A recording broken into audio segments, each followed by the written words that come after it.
இல்லை. பேராசிரியை நிர்மலா தேவிக்கு 35 ஆண்டுகள் சிறை.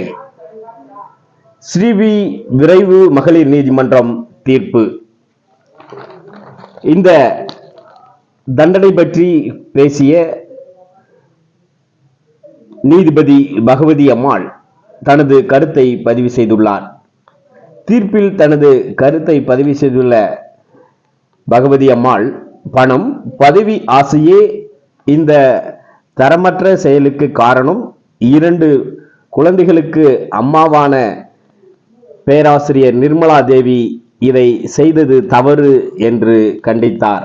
அதே நேரத்தில் மறு புலனாய்வு தேவை என்று நிர்மலா தேவி தரப்பில் 2018 ஆஜரான வழக்கறிஞர் பசும்பொன் பாண்டியன் தெரிவித்தார். இந்த வழக்கில் நிர்மலா தேவி மட்டும் தண்டனை வழங்கப்பட்டுள்ளது.